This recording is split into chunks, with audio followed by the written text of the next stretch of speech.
शास्त्र में ऐसी कई नीतियों के बारे में बताया गया है जिनका पालन करने से जीवन की कई समस्याएं दूर हो जाती हैं। दोस्तों, इतना ही नहीं, इन नीतियों का अनुसरण करने पर घर परिवार में सदा खुशहाली बनी रहती है और महालक्ष्मी की कृपा से कभी पैसों की कमी नहीं होती है।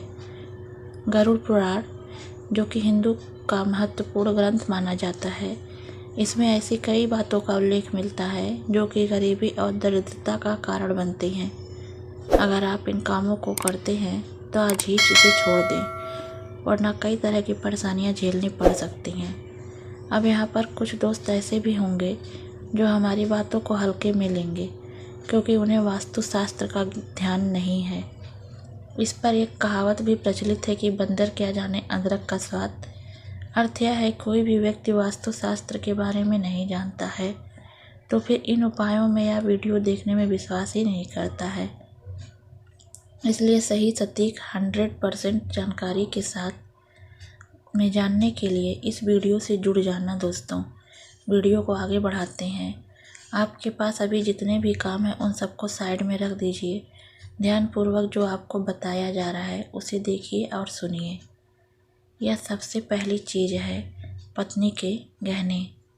दोस्तों, स्त्रियों के आभूषण को माँ लक्ष्मी का प्रतीक माना जाता है। सुंदर आभूषणों से सुशोभित स्त्री माँ लक्ष्मी के प्रतिबिंब की तरह दिखाई देती है। इसलिए जब भी हम गहने खरीदते हैं तो सबसे पहले माँ लक्ष्मी के सामने रखकर उनकी पूजा करते हैं और इसके बाद ही उन्हें पहनते हैं। घर की स्त्रियों को घर की लक्ष्मी कहा जाता है। उनके गले में आभूषणों का होना सुख समृद्धि को दर्शाता है।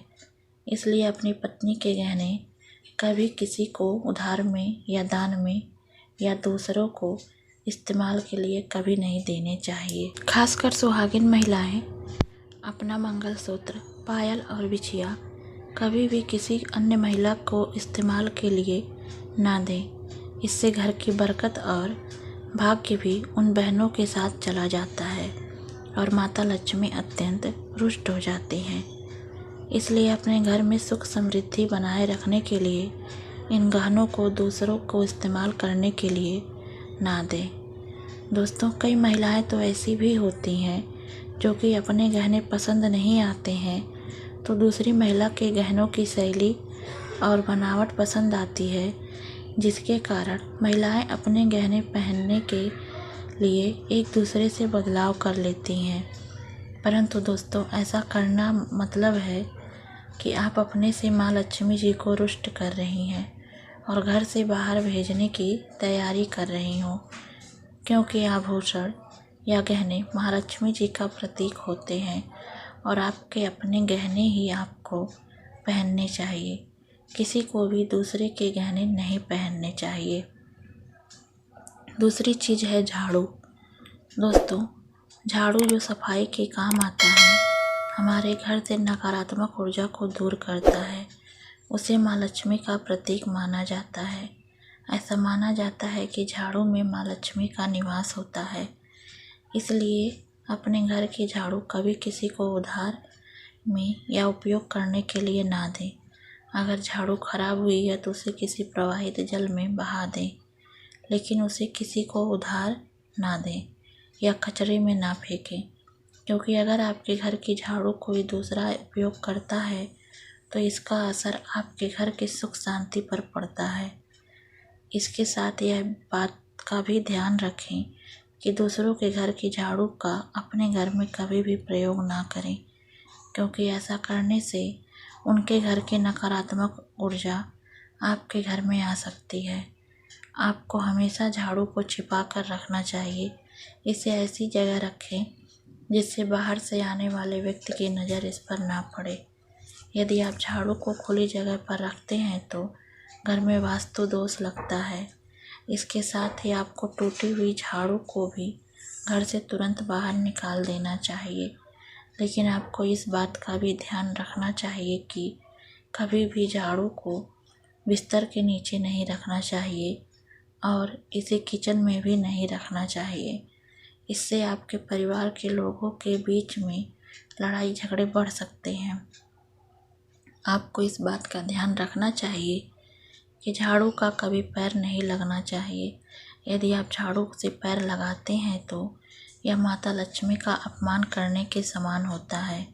झाड़ू को पैर लगाने से घर में वास्तु दोष हो सकता है और आपको आर्थिक हानि भी हो सकती है।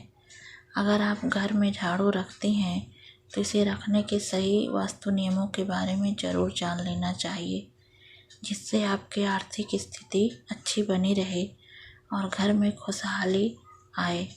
कभी भी आपको घर के किसी भी व्यक्ति के घर के बाहर निकलते ही आपको झाड़ू का इस्तेमाल नहीं करना चाहिए।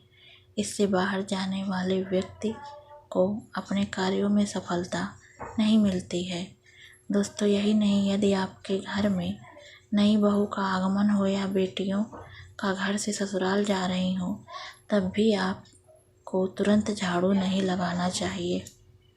मान्यता है कि ऐसा करने से आपके घर की लक्ष्मी रूठ सकती है और आपको धन हानि हो सकती है।